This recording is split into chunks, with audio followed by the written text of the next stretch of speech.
तो मैं दोबारा स्टार्ट करते तो उसको वहीं से जहां से मैं एक्सप्लेन कर रहा था। आई एम सो सॉरी कि आपको आवाज नहीं आई थी लास्ट टाइम। तो मैं आपको वही जहां पर मैं था वहां से दोबारा आगे कंटिन्यू किया था मैंने, कि ये जो इनिशियल स्टार्स थे इनके अंदर बहुत इमेंस मैस होता है, ठीक है, लेकिन ये भी एक सर्टन अमाउंट के, एक सर्टन वेट के जो एलिमेंट्स हैं, एटम्स हैं, उनको फ्यूज कर सकते हैं। तो ये कार्बन तक बना सकते हैं एक सर्टन लेवल तक, लेकिन उसके बाद स्टार के अंदर इतनी एनर्जी नहीं रहती फ्यूजन के अंदर कि वो सिर्फ फ्यूजन की बेस के ऊपर इससे हैवियर एलिमेंट्स बनाए, ठीक है। अब मैं पहले फ्यूजन और फिजन को क्लियर कर देता हूं। जो हिरोशिमा और नागासाकी का नाम आप सबने सुना हुआ है, यहां पर पहले एटॉमिक बॉम्ब्स गिराए गए थे। अब एटम बॉम्ब का जो कॉन्सेप्ट है वो फिजन के ऊपर है, नॉट फ्यूजन। फिजन फिजन है कि एटम्स को ब्रेक करने से जो एनर्जी रिलीज होती है, एक एटम को ब्रेक कर देने से जो एनर्जी रिलीज होती है। इकबाल इसके बारे में कहता है कि लहू खुर्शीद का टपके अगर जर्रे का दिल टूटे, ठीक है। So I don't know, it was a fantastic depiction of an atom bomb, ठीक है। ये इकबाल के टाइम पर I don't know atom bomb था भी नहीं, and he still depicted it very well, कि लहू खुर्शीद का टपके अगर जर्रे का दिल टूटे। तो बेसिकली एक जर्रा, जर्रा बेसिकली एटम को ही यहाँ पर रिप्रेजेंट कर रहा है, कि एटम को ब्रेक किया जाता है और उससे जो एनॉर्मस एनर्जी रिलीज होती है, it's almost pure energy, matter convert हो जाता है एनर्जी के अंदर। और वो जो एनर्जी है वो इतनी ज्यादा होती है कि एक एटम को स्प्लिट करने से आप ओलंपिक साइज के स्विमिंग पूल्स का पानी इवेपोरेट कर सकते हैं, बॉयल कर सकते हैं। That much energy is released by just breaking one atom, ठीक है। तो उसमें एनर्जी पैक्ड होती है in the form of matter. Matter से आप उसको जब एनर्जी में कन्वर्ट करते हो बहुत एनर्जी रिलीज होती है। अब इन कंपैरिजन जो आपका कार का इंजन है या जो कंबस्शन इंजन है डिफरेंट, हमारे पास ये पेट्रोल को बर्न करने से या वुड को बर्न करने से जो एनर्जी रिलीज होती है, दैट इज वेरी इनएफिशिएंट। 10, 20, 30% तक एनर्जी रिलीज होती, बाकी सारी वेस्ट हो जाती है एनर्जी। इन फिजन तकरीबन 70, 60, 70% तक एनर्जी रिलीज होती है। इन फ्यूजन, फ्यूजन उससे भी ज्यादा पावरफुल सोर्स है, जहां पर दो एटम्स को आपस में जोड़ा जाता है, जो सन के अंदर एक प्रोसेस हो रही है। उसके अंदर almost 90% to 100% energy purely convert हो जाती है इन एनर्जी। मैटर जो है एनर्जी में कन्वर्ट हो जाता है। सो प्योर कन्वर्जन होती है तकरीबन एनर्जी की, ऑलमोस्ट प्योर, ठीक है। सो वो बहुत ज्यादा, ये आज अर्थ के ऊपर भी हम कर सकते हैं। जो हाइड्रोजन बॉम्ब जिसे कहा जाता है, थर्मोन्यूक्लियर बॉम्ब्स, इनके अंदर जो आज डेवलप्ड है, ये जो होते हैं ये फिजन फिजन बेस को यूज करते हैं। मतलब पहला रिएक्शन फिजन का होता है जो आम नॉर्मल न्यूक्लियर बॉम्ब का होता है। उस फिजन से जो एनर्मस एनर्जी जनरेट होती है उसको अगेन एक सेंट्रल कोर के ऊपर डायरेक्ट किया जाता है, जिससे फ्यूजन होती है, जो कि उससे भी ज्यादा पावरफुल रिएक्शन क्रिएट करती है। तो जो आज के जो बॉम्ब्स है, इवन एटम बॉम्ब्स है, सादा एटम बॉम्ब जो है, जो फ्यूजन के ऊपर फिजन के ऊपर बेस्ड है, फ्यूजन के ऊपर नहीं, फिजन वाला भी हिरोशिमा और नागासाकी के ऊपर जो बॉम्ब गिराए गए थे उससे 10 टाइम्स, सबसे मिनिमम वाला भी 10 टाइम्स ज्यादा पावरफुल है। और हिरोशिमा और नागासाकी के बॉम्ब्स ने 2-2 किलोमीटर के रेडियस के अंदर सब कुछ वेपराइज कर दिया था। यू कैन, मैं अब आपको बेसिकली उसकी पावर का एक आइडिया देना चाह रहा हूं। सब कुछ वेपराइज कर दिया था, उसके नीचे जो लोग खड़े थे उनकी राख भी नहीं बची थी, सब कुछ वेपराइज हो जाता है, इंस्टेंट हवा में वेपर बन के खत्म हो जाता है। जो चीज बची है, आज भी आप डॉक्यूमेंट्रीज देख सकते हैं, लोग जहां खड़े थे वहां पर सिर्फ शेडोज जमीन के ऊपर जो है वो कास्ट हुई हुई है, यहां तक के राख तक नहीं बची। एवरीथिंग वॉज वेपराइज्ड, इंस्टेंटली वेपर बन के उड़ जाती है। इतनी ज्यादा गर्मी जनरेट होती है, इतनी ज्यादा हीट जनरेट होती है, फिर शॉक वेव और बाकी सारी radiation, gamma rays, X rays, वो सब जो डैमेज है वो अलग है। और ये सबसे वीकेस्ट बॉम्ब्स थे आज तक हिस्ट्री में जो यूज किए गए हैं। दी वंस टुडे जिनको बड़ा मजाक के अंदर आज की गवर्नमेंट्स यूज करती हैं, जिसके बारे में कि हम यूज कर लेंगे, they are minimum 10 times more powerful. और जो थर्मोन्यूक्लियर बॉम्ब्स हैं, दे आर एनॉर्मस। 10 से 15 किलोमीटर के रेडियस के अंदर सब कुछ एनाइलेट करने की पावर होती है उनके अंदर, वेपराइज कर देते हैं। तो यू कैन इमेजिन कि एक एटम को स्प्लिट करने से ओलंपिक साइज के स्विमिंग पूल का पानी बिल्कुल बॉईल करके खत्म किया जा सकता है।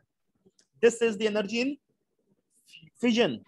फ्यूजन की एनर्जी इससे भी ज्यादा होती है। जो ये स्टार्स हैं, जो ये आज का स्टार जैसे हमारा सन है, ठीक है, ये भी यही फ्यूजन को ही यूज कर रहा है। वो हाइड्रोजन को फ्यूज करके हीलियम क्रिएट करता है। जब हीलियम खत्म, जब हाइड्रोजन खत्म हो जाएगी, वो हीलियम को फ्यूज करना शुरू करेगा, हीलियम को फ्यूज करके नए एटम्स क्रिएट करेगा। लेकिन ये जो स्टार है हमारा, ये इतना पावरफुल, इसमें इतना मैटर, इतनी हाइड्रोजन नहीं है कि ये बहुत ज्यादा हैवी एटम्स को फ्यूज कर सके और उसके बाद सुपरनोवा बन के एक्सप्लोड हो जाए।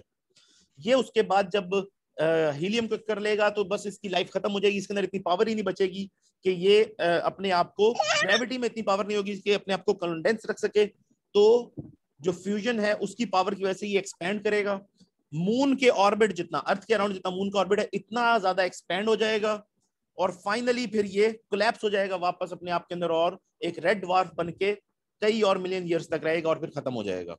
लेकिन ये है आज के छोटे सन्स, जो छोटे स्टार्स हैं। जो ओल्ड टाइम जब यूनिवर्स क्रिएट हुई थी, उस टाइम के जो स्टार थे वो बहुत मैसिव थे, उनके अंदर बेहद ज्यादा हीलियम, हाइड्रोजन अवेलेबल थी बर्न करने के लिए, दे वर सुपर मैसिव। आज भी ऐसे स्टार्स अवेलेबल हैं जो सन से मिलियंस ऑफ टाइम ज्यादा बड़े होंगे। मैं उसके ऊपर आपको वीडियो अलग से शेयर कर दूंगा, you can get that idea.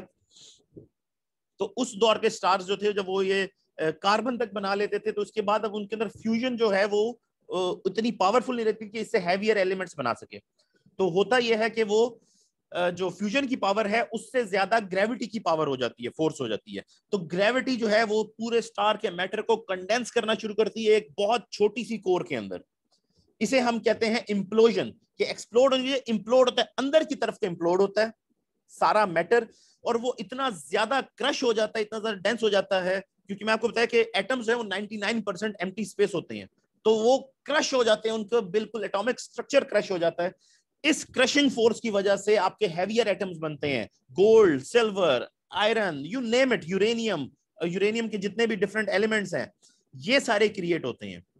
और फिर ये इतना ज्यादा डेंस हो जाता है कि वो स्टार अपनी ही फोर्स से एक्सप्लोड हो जाता है, और इसे हम कहते हैं टाइप 1A सुपरनोवा।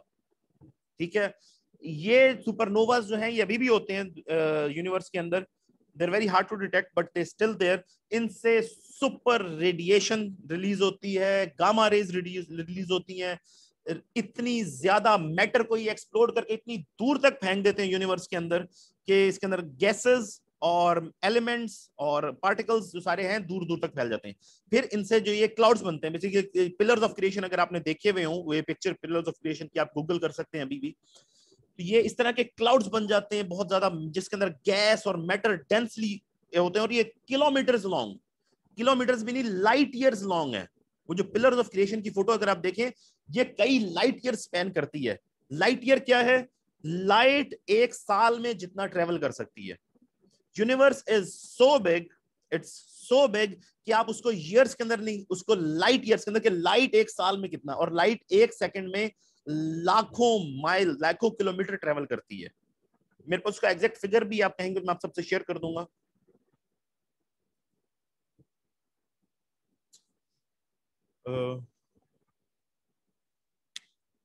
सो ये जो पिलर होते हैं इसके अंदर अब नए स्टार्स क्रिएट, जैसे हमारा सन है, ये इस तरह के किसी एक पिलर के अंदर क्रिएट हुआ होगा मिल्की वे के अंदर, और उससे ये आज हमारे पास सन अवेलेबल है, और उसके अराउंड हमारे जो प्लैनेट्स हैं 8 प्लैनेट्स। तो ये जो जितने भी स्टार्स आपको नाइट स्काई में, जो कि आजकल नजर नहीं आते पॉल्यूशन की वजह से, लेकिन आप जब पिक्चर्स देखते हैं तो यूनिवर्स की आपको नजर आएंगे, सिर्फ मिल्की वे के अंदर ही मिलियंस ऑफ स्टार्स हैं, जिनके अराउंड अगेन कम से कम 9-10 प्लैनेट जैसे सिर्फ हमारे सोलर सिस्टम के अराउंड है, होंगे डेफिनेटली। और पूरी यूनिवर्स के अंदर मिलियंस ऑफ गैलेक्सीज हैं, so there are billions of stars universe में। स्टार्स, सन जैसे स्टार्स, सन से बड़े स्टार्स, जिससे छोटे स्टार्स मिलाकर उससे ज्यादा है जितनी सैंड है on every beach of this earth. You can imagine कि सिर्फ ऑस्ट्रेलिया के अंदर 1000 से ज्यादा बीचेस हैं, और उनपे कितनी सैंड के पार्टिकल्स होंगे। तो पूरी दुनिया के अंदर जितनी सैंड के पार्टिकल्स हैं बीचेस के ऊपर, उससे ज्यादा स्टार्स अवेलेबल है यूनिवर्स के अंदर। That is how big the universe is. We consider ourselves too big, हम रूर बड़ा करते हैं, बट अल्लाह कहता है कि जो निकल के दिखाओ, अगर इस यूनिवर्स से निकल के दिखा सकते हो। सो you can just imagine how vast this universe would be.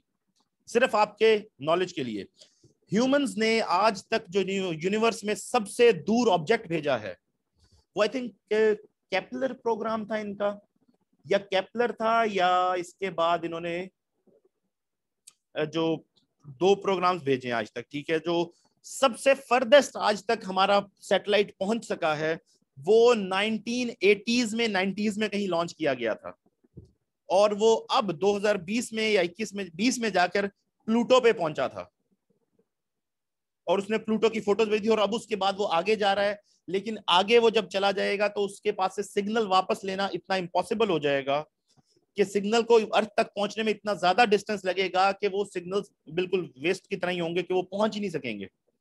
तो अब फ्यूचर में वो जाके तकरीबन बस is going to be lost, it is not going to go any further. वो फर्दर जाएगा भी तो हम उससे सिग्नल नहीं ले सकते basically.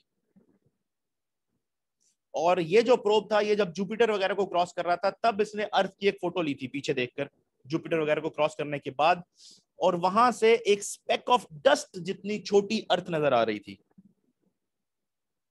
In the background of space. That is what earth is. और इसके ऊपर then we are like ants on this earth again, so you can imagine how vast this universe is. तो आज अर्थ के ऊपर मौजूद हर एलिमेंट, ये सारी स्टोरी आपको बताने की वजह यह है कि आज इस वक्त ये जो ऑक्सीजन आप ब्रीथ कर रहे हैं ये भी उसी सुपरनोवा में क्रिएट हुई थी। ये वही ऑक्सीजन का पार्टिकल है जो अर्थ रीजनरेट करके आपको देती है। ये वही ऑक्सीजन का पार्टिकल है जो डायनासोर्स ने भी ब्रीथ किया था। उसको डिकम्पोज किया जाता है, अर्थ आपकी सर्विसेज प्रोवाइड करती है, वापस रीजनरेट करके वही ऑक्सीजन आपको दे देती है टू ब्रीथ। ये जो आपके हाथ में, अगर किसी के हाथ में रिंग है गोल्ड की, तो ये गोल्ड उस सुपरनोवा में बना था। अर्थ के ऊपर ऐसी कोई प्रोसेस नहीं है जिसमें गोल्ड बन सके, और कोई ऐसी प्रोसेस नहीं है जो आउटर स्पेस से कोई नई चीज लेकर आती हो। अर्थ पे कोई ऑक्सीजन की सप्लाई नहीं आती, नहीं। ये वही ऑक्सीजन है जो मिलियंस ऑफ ईयर्स से, पिछले 5 मिलियन ईयर्स से अर्थ के ऊपर मौजूद डिफरेंट स्पीशीज ब्रीथ करती आई हैं। पहले डायनासोर्स ने की, आज आप कर रहे हैं। ये वही ऑक्सीजन का मॉलिक्यूल है। It has not changed. Earth उसे रिसाइकल करती रहती है, शेप कन्वर्ट करके वापस किसी और शेप में कन्वर्ट करके फिर वापस ऑक्सीजन में कन्वर्ट कर देती है। That is the whole process going on. एक एक मॉलिक्यूल, जो आयरन यहां पर आपके करीब कहीं पर भी है, वो आयरन सारा उसी सुपरनोवा में क्रिएट हुआ था। जो कुछ आपके सामने है ये सब कुछ उसी सुपरनोवा में क्रिएट हुआ था, और अर्थ के ऊपर इन एक्सप्लोजन के थ्रू डिपॉजिट हो गया। कोई चीज किसी ने क्रिएट नहीं की है, नहीं। सो ये सारा कुछ जब होता है उसके बाद जो पहले स्टार्स हैं वो ब्लास्ट हो जाते हैं, ये पिलर्स ऑफ क्रिएशन बनते हैं जो लाइट ईयर्स अक्रॉस हैं, और इनके अंदर से फिर नए स्टार्स जनरेट होते हैं। इसके अगेंस्ट अगेन जो टाइवानी सुपरनोवा, इसके बाद जो पीछे ड्वार्फ स्टार बच जाता है, ठीक है, जो न्यूट्रॉन स्टार पीछे बच जाता है, वो इतना डेंस होता है, इतना डेंस होता है कि उसका एक टीस्पून माउंट एवरेस्ट से ज्यादा वेट कर रखता है। Just a teaspoon, no one can pick it up. और कभी कभी ये जो सुपरनोवाज होते हैं ये इतने इंटेंस हो जाते हैं कि इसके बाद जो एक्सप्लोजन होता है उसके बाद ब्लैक होल क्रिएट हो जाता है। Black hole is the extreme of gravity.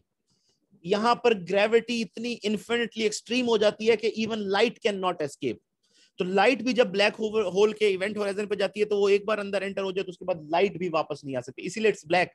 अंदर नजर ही नहीं आता क्योंकि लाइट भी वापस रिफ्लेक्ट होती है। हमें नजर तभी आता है जब लाइट किसी चीज से रिफ्लेक्ट होती है, और क्योंकि वहां से रिफ्लेक्ट हो ही नहीं सकती, लाइट अंदर चली गई तो बस खत्म हो गई, it can not come back.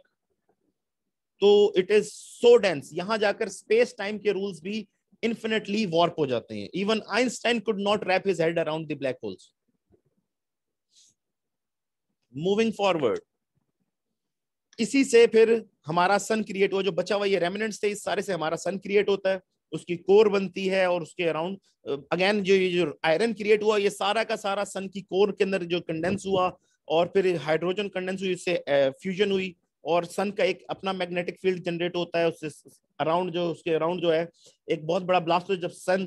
जब कोई भी स्टार क्रिएट होता है तो उसके बाद एक ब्लास्ट होता है, जब फ्यूजन स्टार्ट होती है। उस ब्लास्ट के अंदर एक्स्ट्रा जो गैसेस होती हैं सब कुछ वो ब्लास्ट अवे हो जाता है, और फिर आप जो प्लैनेट्स हैं, इस तरह के प्लैनेट्स फॉर्म हो जाते हैं जहां पर ग्रेविटी ने जो बची कुची हाइड्रोजन और ये बाकी सारे मेटर्स हैं इनको कंडेंस करके प्लैनेट्स बना लिए।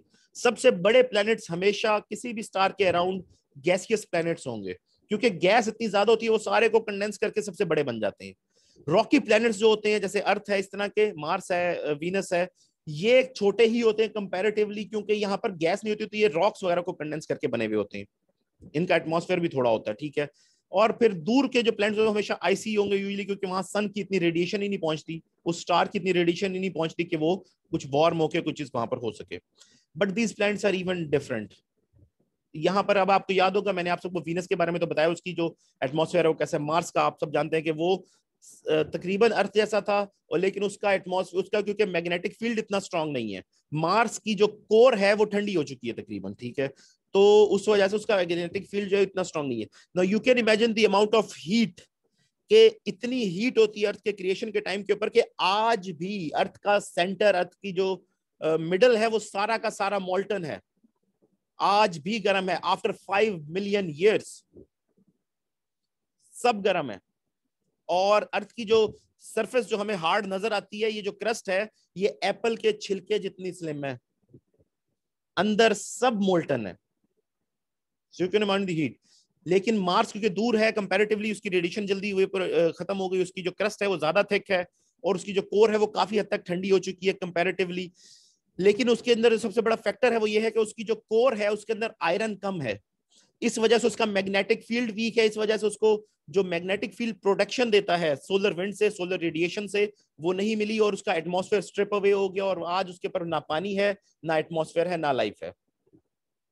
अर्थ को बहुत सारे फैक्टर्स ने बचाया हुआ है। फॉर एग्जाम्पल, अर्थ जब क्रिएट हुई तब back millions of years ago, 5 million year से ज्यादा अगो, तो अर्थ की एक कोलिजन हो गई एक और प्लेनेट के साथ जो इसी एरिया के अंदर सन के अराउंड जा रहा था। उस प्लेनेट का नाम जो साइंटिस्ट देते हैं वो है थिया। तो जो थिया के साथ कोलिजन हुई, उसके अंदर थिया जो है वो ऑलमोस्ट वेपराइज होके इंस्टेंटली ब्लास्ट हो गया। थिया की जो कोर थी और उसका जो मेजर पार्टिकल्स थे वो अर्थ के अंदर शिफ्ट हो गए, और अर्थ भी सारी की सारी पिघल गई। सारी अर्थ के ऊपर जितना मैटर था, जितनी चीजें थी, रॉक थी, सब कुछ पिघल गया, थिया पिघल गया। इतनी मैसिव कलेक्शन थी, और अर्थ बेसिकली अपने टिल्ट के ऊपर टिल्ट हो गई। अर्थ वॉज स्ट्रेट, जो मैंने अभी आपको टिल्ट दिखाई थी थोड़ा सा टेढ़ी है, वो थिया की कोलिजन की वजह से अर्थ की टिल्ट क्रिएट हो गई, कि अर्थ टिल्ट हो गई है एक अपने एक्सेस के ऊपर, और उससे वो एक्सेस क्रिएट हुआ जिसके ऊपर आज अर्थ घूमती है, which is very important for the earth actually. और जो भी रॉक्स बची जो स्पेस में गई, वो सारी कंबाइन होकर आपका मून बन गई, और अर्थ के अराउंड ऑर्बिट में चली गई। और जो कुछ अर्थ के ऊपर था वो सब मेल्ट होकर, क्योंकि आयरन सबसे डेंस मेटल था वो, और जो रेडिएशन वाले यूरेनियम वगैरह थी, सब मेल्ट होकर कंडेंस होकर अर्थ के कोर में चले गए, सबसे सेंटर में, जहां वो एक लिक्विड आयरन की फॉर्म के अंदर स्पिन होता रहता है कॉन्स्टेंटली, जिसकी वजह से आप अर्थ का मैग्नेटिक फील्ड क्रिएट होता है। और फिर अर्थ आहिस्ता आहिस्ता दोबारा कूल डाउन होनी शुरू हुई, सारा वाटर सब कुछ वेपोरेट हो चुका था, सारा एटमॉस्फेयर चला गया, और दोबारा से जो एस्ट्रॉइड्स आए उन्होंने बम्बार्डमेंट की, क्योंकि आप सन की, जब आप मून की सरफेस देखते हैं तो you can see craters, trillions of craters. Moon पे कोई ऐसी जगह नहीं जहां क्रेटर ना हो। तो ये वही एस्ट्रॉइड्स हैं जो आउटर सोलर सिस्टम से आए और क्रैश होते गए पूरे इनर सोलर सिस्टम के अंदर। अर्थ पे भी होते रहे, आपको पता है चीक्लोस्लाव जो क्रेटर है, जिसकी वजह से डायनासोर्स की एक्सटेंशन हुई। एरिजोना के अंदर बेरिंजर क्रेटर है, ये आपको नजर आता है आज भी, कि इस तरह का एक मैसिव कई किलोमीटर लंबी रॉक आके हिट की, और इसकी पावर इतनी होती है कि जस्ट ये जो रॉक के अंदर के कॉर्ड्स होते हैं उनको भी डिस्ट्रॉय कर देती है। रॉक इतनी भुरभुरी हो जाती है कि आप हाथ से रॉक को, पत्थर को तोड़ सकते हैं, इतनी शॉक वेव जाती है अर्थ के अंदर। So it's massive powerful event. इस तरह के क्रेटर्स आए जिसकी वजह से पानी वापस अर्थ के ऊपर आया, जो एजम्पशन है कि अर्थ के ऊपर पानी इस तरह से आया वापस, और दोबारा से अर्थ का एटमॉस्फेयर बिल्ड हुआ इन कोलिजन्स के साथ, छोटे छोटे रॉक्स आके हिट होते रहे। और हमें पता ही है इसलिए क्योंकि अगर मून के ऊपर इतने क्रेटर्स हैं तो डेफिनेटली अर्थ पे भी हिट हुए होंगे, क्योंकि मून की ग्रेविटी थोड़ी है, अर्थ की ग्रेविटी ज्यादा है, तो ये अर्थ की तरफ आए होंगे ज्यादातर। लेकिन क्योंकि अर्थ के ऊपर जियोलॉजिकल एक्टिविटी होती रहती है, इसलिए वो सरफेस होती रहती है, चेंज होती रहती है कॉन्स्टेंटली, इसलिए यहां पर ज्यादा क्रेटर्स आज तक बचे नहीं हुए। इससे जितना गोल्ड, अगेन ये मैं आपको बता दूं, जो भी गोल्ड और ये जो डिफरेंट एलिमेंट्स हैं जो अर्थ के ऊपर आज आपको मिलते हैं, कॉपर, गोल्ड, आयरन, निकल, ये सब कुछ इन एस्ट्रॉइड्स के कोलिजन के अंदर दौरान दोबारा क्रिएट होकर अर्थ के ऊपर आया। ये कुछ भी नहीं बचा था जब थियो वाली कलेक्शन हुई, ये सब कुछ कंडेंस होकर अर्थ की कोर में चला गया। ये जो न्यू आया ये सारा का सारा इन कोलिजन्स के थ्रू आया। लेटर ऑन ये पिघल गया अर्थ की जो लेयर्स हैं उसके अंदर, और फिर ये क्रैक्स के थ्रू, फीचर्स के थ्रू दोबारा ऊपर, जिसको आज हम माइन करके निकालते हैं बड़ी मुश्किल से। तो ये जितना कुछ अर्थ के ऊपर अवेलेबल है ये सब उन्हीं कोलिजन्स के दरमियान यहाँ पर क्रिएट हुआ। अभी भी अर्थ हॉस्पिटेबल है, कोई लाइफ इस पे एग्जिस्ट नहीं करती। अर्थ के कूल होने में अभी टाइम लगेगा, फिर सरफेस बनती है। ये जो पूरी वीडियो है 2 घंटे की है, यही बताती है कि किस तरह से ये सारा कुछ हुआ, ठीक है, the history of earth in 2 hours. और फिर अर्थ के प्राइस से कूल होनी शुरू होती है, फिर एक्चुअली इसके ऊपर जो है सिंगल सेल ऑर्गेनिज्म आने शुरू होते हैं, ठीक है, जिन्होंने बैक्टीरिया की फॉर्म ली। फिर बैक्टीरिया से ऑक्सीजन क्रिएट होती है, ठीक है, जिससे ओशंस जो है उनके अंदर ऑक्सीजन की इंक्रीज होता है, ठीक है, क्योंकि ये जो साइनोबैक्टीरिया होता है, this is the only organism known to mankind जो कि ऑक्सीजन क्रिएट कर सकता है। यहां तक के प्लांट्स भी ऑक्सीजन खुद क्रिएट नहीं कर सकते, सिर्फ cyanobacteria is the only organism known to man जो कि ऑक्सीजन क्रिएट कर सकता है। और हिस्ट्री से ये पता चलता है, जो फॉसिल रिकॉर्ड उससे, कि किसी प्लांट ने गलती से एक साइनोबैक्टीरिया को इंजेस्ट कर लिया और फिर वो उसके डीएनए का पार्ट बन गया, जिस वजह से फोटोसिंथेसिस क्रिएट हुआ, जिसमें प्लांट्स सनलाइट को लेते हैं और नीचे से वाटर यूज करते हैं, शुगर यूज करते हैं सॉइल से, और इसको कन्वर्ट करके ऑक्सीजन बाय प्रोडक्ट रिलीज करते हैं और अपने फोटोसिंथेसिस के थ्रू अपने आप को बिल्ड करते हैं। तो ये भी साइनोबैक्टीरिया ही है जिसको प्लांट ने इंजेस्ट किया, जिससे प्लांट्स आज आपको ऑक्सीजन क्रिएट करके देते हैं। अदरवाइज और कोई सोर्स दुनिया में ऑक्सीजन क्रिएट नहीं कर सकती एज अ बाय प्रोडक्ट। तो इसी तरह से जो साइनोबैक्टीरिया ओशंस के अंदर थे, इन्होंने ओशंस में ऑक्सीजन क्रिएट किया, जिससे ऑक्सीजन ओशंस के अंदर बढ़ गई, जिससे जितना ओशंस के अंदर डिसॉल्व्ड आयरन था वो सारा रस्ट की फॉर्म के अंदर कन्वर्ट होकर ओशन फ्लोर पे गिर गया। आज जितनी आयरन और हम ड्रेज कर रहे हैं, ज्यादातर ओशन के फ्लोर से करते हैं, क्योंकि ये इजियर है कलेक्ट करना एज कम्पेयर टू रॉक्स में से निकालने, क्योंकि वहां सारा ओशन में डिसॉल्व्ड आयरन जो था वो रस्ट होकर नीचे गिर के वहां पर स्टोर हो गया ऑक्सीजन के साथ रिएक्शन की वजह से। और जब ओशंस के अंदर ऑक्सीजन बढ़ गई तो ये रिलीज होनी शुरू हुई इन दी एटमॉस्फेयर, जिससे एटमॉस्फेयर ऐसा बना कि ट्रीज आ सकें, और फिर ट्रीज ने ऑक्सीजन को एनहांस किया, जिसके बाद लाइफ अर्थ के ऊपर स्टार्ट हुई कि ओशन से निकलकर लाइफ अर्थ के लैंड के ऊपर आई, और उसके बाद मैमल्स, फिर डायनासोर्स, उनकी एक्सटिंक्शन, उसके बाद ह्यूमंस, और ह्यूमंस ने आज तक जो किया है अर्थ के साथ वो सब। ये है हिस्ट्री ऑफ द अर्थ। और इसके बारे में कहा जाता है कि ह्यूमंस को अगर इस टाइम पीरियड के ऊपर देखा जाए कि अर्थ अगर 24 घंटे, समझा जाए कि अर्थ 24 घंटे की लाइफ है अर्थ की, जो कि मिलियंस ऑफ ईयर्स है, उसको अगर 24 घंटे में कन्वर्ट किया जाए तो इंसान आखिरी 2 सेकंड में आया अर्थ के ऊपर। इससे पहले सारी अर्थ की हिस्ट्री में इंसान कभी इसके ऊपर नहीं था। And you have seen how radically we have changed the face of the earth. जी सर, जो पिछले दिनों जो इंडिया में ऑक्सीजन की जो कमी थी वो किस वजह से थी सर? ऑक्सीजन तो हमारे एटमॉस्फेयर में होता है, फिर भी वो कमी होने की क्या वजह थी सर? वेल, आपको शायद ये फीलिंग आई हो कि इंडिया में ऑक्सीजन खत्म हो गई। वेल, ऑक्सीजन आज भी एटमॉस्फेयर में है, और हम क्योंकि इंडिया के साथ ही हैं, तो अगर खत्म हुई होती तो हमारी भी खत्म हुई होती ना। ऑक्सीजन सिलेंडर्स की अवेलेबिलिटी खत्म हो गई, ठीक है। बेसिकली जब आपके कोविड के अंदर जो है, जो पेशेंट जिसकी ऑक्सीजन सैचुरेशन कम हो जाए, क्योंकि वो लंग्स को इफेक्ट करता है ना कोविड, लंग्स के अंदर पानी भरना शुरू हो जाता है, जिसे हम निमोनिया कहते हैं, ठीक है। और लंग्स, अब क्योंकि निमोनिया होता है, पानी भर जाता है, तो वो जो लंग्स के अंदर ओव्यूल्स होते हैं, छोटे छोटे सैक्स होते हैं, जिसके अंदर हवा जाती है, जिसमें से वो ऑक्सीजन को सक कर लेते हैं, और कुछ ऑक्सीजन और नाइट्रोजन और बाकी गैसेस को लंग्स वापस रिलीज कर देते हैं जब हम ब्रीथ आउट करते हैं, ठीक है। जब लंग्स में पानी भर जाता है, उन ओव्यूल्स के अंदर पानी भर जाता है, तो अब वो ऑक्सीजन को सक नहीं कर सकते, तो लंग्स की ऑक्सीजन कैरी करने की कैपेसिटी कम हो जाती है बॉडी के अंदर, जिस वजह से ऑक्सीजन सैचुरेशन कम हो जाती है। जब ये कम होती है तो लोग वेंटिलेटर पे चले जाते हैं, क्योंकि अब ऑक्सीजन खुद बॉडी, लंग्स प्रोड्यूस नहीं कर सकते, बॉडी को नहीं दे सकते, तो करते क्या है, वेंटिलेटर के ऊपर बंदे को लगा दिया जाता है मैकेनिकली, और वो वेंटिलेटर क्या करता है, हाई प्रेशर के साथ फुल ऑक्सीजन, 100% प्योर ऑक्सीजन को हाई प्रेशर के ऊपर लंग्स में इंजेक्ट करता है, पंप करता है, बेसिकली जैसे साइकिल का पंप कर रहा होता है, हाई प्रेशर के ऊपर ऑक्सीजन को पंप करता है, जिससे वो, क्योंकि वाटर वाले जो ऑक्सीजन जिसके अंदर जो बाकी कैपेसिटी बची हुई होती है, उसके थ्रू प्रेशर के साथ ऑक्सीजन बॉडी के अंदर इंजेक्ट की जा रही होती है। बेसिकली बहुत इन्वेसिव प्रोसीजर है, बड़ा पेनफुल प्रोसीजर, इसलिए बंदा उस वक्त होश में नहीं होता, उसको बेहोश करके ही वेंटिलेटर पे लगाया जाता है, क्योंकि वो बड़ा ही पेनफुल प्रोसीजर है, क्योंकि अब आपको प्रेशर के साथ ऑक्सीजन, हाई प्रेशर ऑक्सीजन दी जा रही होती है ताकि बंदा सर्वाइव करे, अदरवाइज ऑक्सीजन नहीं मिलेगी, वो मर जाएगा। तो बेसिकली डॉक्टर्स टाइम बाय कर रहे होते हैं कि अगर ऑक्सीजन देकर इसको किसी तरह से जिंदा रखा जा सके और बॉडी खुद फाइट करके रिकवर कर जाए, वो सिम्टम्स को ट्रीट करते रहते हैं कॉन्स्टेंटली, क्योंकि डॉक्टर्स के पास कोई मेडिकेशन नहीं है इसको ट्रीट करने के लिए, तो वो वेट करते हैं कि बॉडी खुद से वायरस से फाइट करके ठीक हो जाए और वेंटिलेटर से बंदा वापस आ जाए। तो चांसेस घट ही होते हैं, 50-50 भी नहीं होते मुश्किल से। कुछ लोगों को ये कि टाइम मिल जाता है, ऑक्सीजन की कमी की वजह से वो मरते नहीं है, तो बॉडी खुद फाइट करके रिकवर कर जाती है, वो बच जाते हैं, वेंटिलेटर से वापस आ जाते हैं। कुछ को अगेन इतनी हाई प्रेशर ऑक्सीजन देने के बावजूद भी बॉडी में डैमेज इतना ज्यादा हो जाता है कि वो नहीं सर्वाइव कर सकते। अब ये जो हाई प्रेशर के ऊपर ऑक्सीजन दे रहे होते हैं, ये सिलेंडर से आती है, ये प्योर ऑक्सीजन होती है, क्योंकि एटमॉस्फेयर में जो ऑक्सीजन के पार्टिकल्स हैं वो बहुत कम है, नाइट्रोजन ज्यादा है, बाकी गैसेस ज्यादा हैं, ऑक्सीजन काफी कम होती है इन क्वांटिटी कंपैरेटिवली। ठीक है, तो इसीलिए हम जब ब्रीद इन करते हैं तो बड़ी अच्छी खासी ब्रीद आउट भी कर देते हैं, क्योंकि थोड़ी सी ऑक्सीजन हम यूज करते हैं उसमें से। लेकिन ये ऑक्सीजन जो ब्रीद इन हम कर रहे हैं कि 40 पार्टिकल्स हैं अगर 100 में से, तो ये उस कोविड पेशेंट के लिए काफी नहीं होती, क्योंकि पहले ही उसके लंग्स कैपेसिटी पे काम नहीं कर रहे।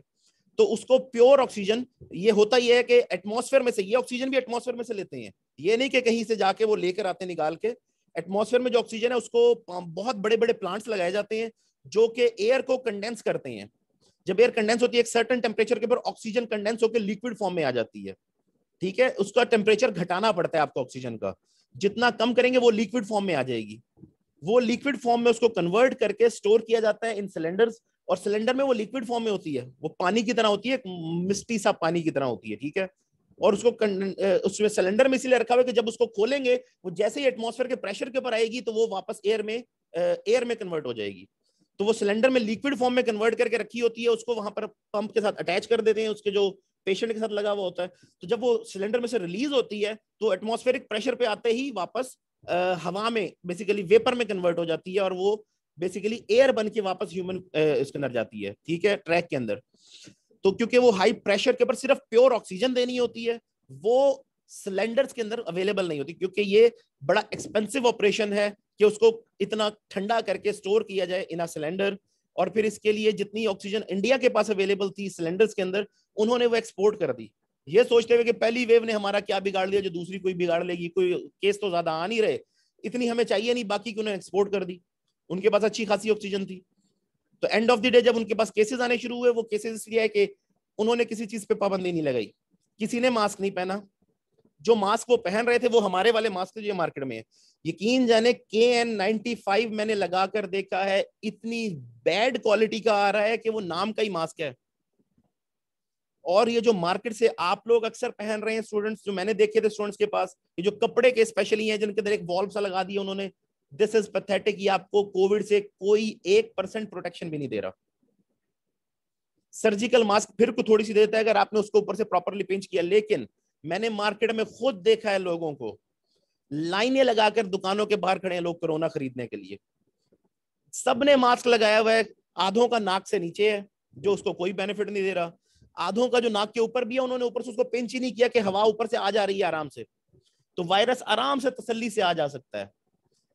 आफ्टर इंटेंस प्रिकॉशन भी लोगों के घर में वायरस पहुंचा है। एंड बिलीव मी, ये आप सबके लिए एक ऑनेस्ट एडवाइस है मेरी, मैं सिर्फ एडवाइस ही कर सकता हूं कि अपने आप को और अपने रिलेटिव्स को प्रोटेक्ट करें। यू नेवर नो कि ये वायरस किसको इफेक्ट करेगा कितना ज्यादा। It is so dangerous. अगर आपको एक बार हो गया ना, अभी तो लग रहा है ना कुछ नहीं होता, कोई क्या कर लेगा, हम यंग लोग हैं, यंग को तो होता ही नहीं, हो गया तो लग पता जाएगा। डॉक्टर्स, मैं आपको ये अपनी रिसर्च के थ्रू बता रहा हूं, डॉक्टर्स पेशेंट्स को देख नहीं रहे जिनको कोविड है। जिसका पॉजिटिव रिजल्ट आ जाए ना, पल्मोनोलॉजिस्ट आप जाके शहर में विजिट करके देख लें, वो कहते हैं जी अटेंडेंट भेज दें, पेशेंट को बाहर रखें। अटेंडेंट को क्या पता कि पेशेंट को क्या सिम्टम्स है, वो जो अटेंडेंट होता है उसकी बेस के ऊपर प्रिस्क्रिप्शन लिख के अपनी फीस लेकर उनको दे देते हैं। पेशेंट को चेक करने को कोई डॉक्टर तैयार नहीं है। You can imagine this. So be very careful, wear your mask properly. और ये जो ऑक्सीजन की शॉर्टेज है ये इंडिया में हुई है, अगेन उसके फैक्टर्स हैं। उन्होंने वेडिंग्स की ओपन जितनी कर सकते थे, दिवाली का फेस्टिवल एंजॉय किया, उन्होंने इलेक्शन रैलीज की without wearing any mask any protection. So you can imagine, उसकी वजह से कोरोना जितना स्प्रेड हो सकता था स्प्रेड हो गया। ऊपर से वहां वेरिएंट अवेलेबल था जो डबल म्यूटेंट वेरिएंट है जो कि स्प्रेड हुआ है। उसके बाद आप में से किसी ने शायद वो सीन्स ना देखे हो, मैंने BBC के ऊपर और ये YouTube पे पढ़े, जाकर देख लें आप, लोग अपने लव्ड वंस को स्ट्रेचर पर लेकर हॉस्पिटल के बाहर लाइन में खड़े और मिलते करें प्लीज एक बार इसको देख तो लो, ना दो बेड नहीं है तो एक बार जी आके सर। देख तो लो, इस पेशेंट को आके देख तो लो यार, प्लीज देख लो, सिर्फ आगे चेक तो कर जाओ। और वो बाहर ही एक्सपायर हो गए लोग, बेड्स नहीं अवेलेबल थे।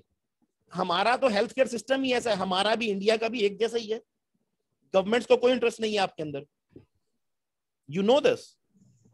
पेशेंट्स को देखा नहीं जा सका और डॉक्टर कहते हैं हम क्या करें, हमें सुबह 9 बजे कॉल आनी शुरू होती है रात तक कि जी ऑक्सीजन सिलेंडर ले दो, रेमडेसिविर ले दो, एक्डरमा ले दो, कुछ ले दो भाई।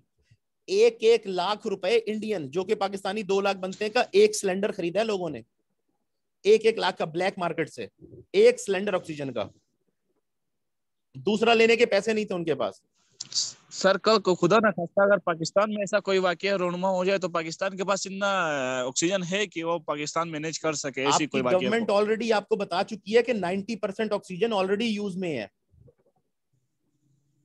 मैं आपको रेट बता दूं तो पाकिस्तान के अंदर ऑक्सीजन का, ऑक्सीजन सिलेंडर 9,000 रुपए का था इससे पहले, 8-9,000 7,000 का, 10 का हुआ, इस वक्त 20,000 रुपए का मार्केट में मिल रहा है, जो आखिरी रेट मैंने पता किया था।